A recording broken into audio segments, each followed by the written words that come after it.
Yep, you heard it here. Tony the Tiger snipped off your Peter.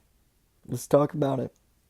Now, I bet you're wondering, how does Kellogg's cereal correlate to my snipped off Peter? It all starts with a man named John Harvey Kellogg, aka Dr. Kellogg. Most people know him as the dude who created Kellogg cereal, a businessman, an entrepreneur per se. But I know him as a crazy fucking lunatic. This fucking dude was insane. He was born February 26 in 1852, and his death was December 14th, 1943. And he's the reason why circumcision is popular in America. And I want you to guess why he's popular before I explain it to you. You guessed? Alright, I'm gonna go along with it.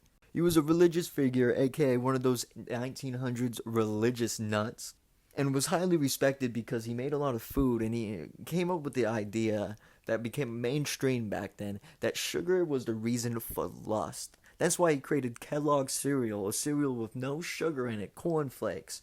You eat that shit, you don't want to fuck. That was his philosophy. It's kind of fucking insane. He shared the same philosophical queries as the dude who invented the graham cracker, and he also invented the graham cracker for the sole purpose of it having no sugar and it being bland and it will make you not want to have sex. There was a lot of crazy people like this back in the day. And then he introduced this book called Plain Facts for the Old and Young, which stated his new observation that he created off of nothing apparently. That if you were to circumcise your child, then he wouldn't masturbate, and then he would be saved from hell. And back in the day when everyone was a superstitious fucking crazy nut, everyone was like, damn, I don't want my son to go to hell. So they actually went along with it because this guy made cereal, he makes good cereal. So I trust him. A remedy for masturbation, which is always successful in small boys and circumcision, especially when there is any degree of physmosis.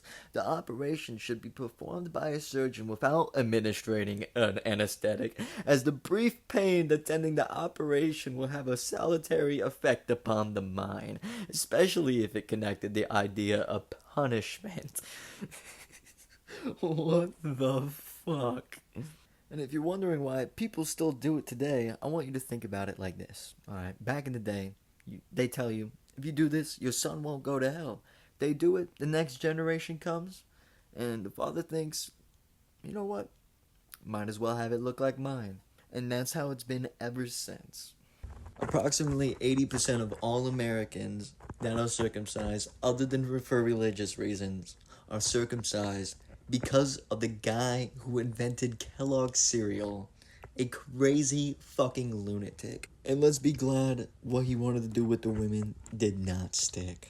Dr. Kellogg suggested that they burn the clitoris with carbonic acid to deter sensation. He called it a mild burn to cure the urge. Anyways, that's it.